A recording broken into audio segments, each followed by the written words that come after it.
beginners, we're talking about hand positioning. We want to not always assume that your first finger is going to be the lead-in for whatever it is that you're about to play, whether it's power chord, an open chord, just one-note licks, whatever it is. This particular instance, we were doing Sweet Home Alabama, which I'm just laughing because it's just one of those songs I don't really ever need to hear again. But the first part of it was it's a 3 on the second string and a 2 on the third string. Now, naturally, somebody is just going to play their first finger and their second finger. And you can see my hand positioning, right? You can see it's really not the best, especially up here in this area of the guitar, which for beginners, that's where we're usually starting. We're not generally up in this area where this becomes a little bit more, if I just move that position up here, it's a little bit more easily done. So if I'm down here now, my hand is turned all the way in, right? I'm kind of like locked into the bottom part. Now the next chord, this stays where it is, and this moves up to the 3rd fret of the A string.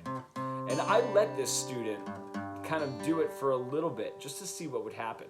And there was no noticing how difficult this was. You know what I mean? Where if we just switch to, if you watch, let's just take this chord for instance, how uncomfortable my hand is, how uncomfortable my wrist is. I'm locked in here at the top, right? If I just switch my middle finger for my 3rd finger, and then put my middle finger where my first finger is now, everything is freed up, right? Now I can leave my 3rd finger there.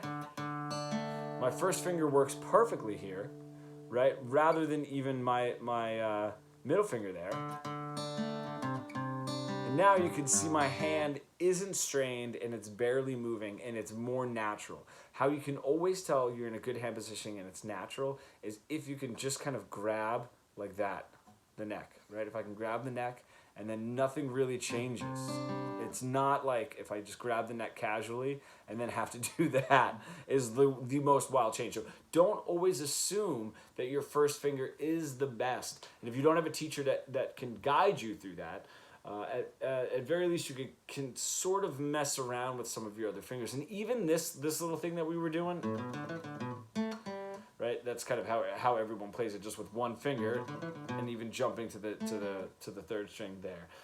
Even that, still your middle finger is usually, if you're up in this region, your middle finger and even your ring finger are going to be the strongest. It's going to give you the most leverage.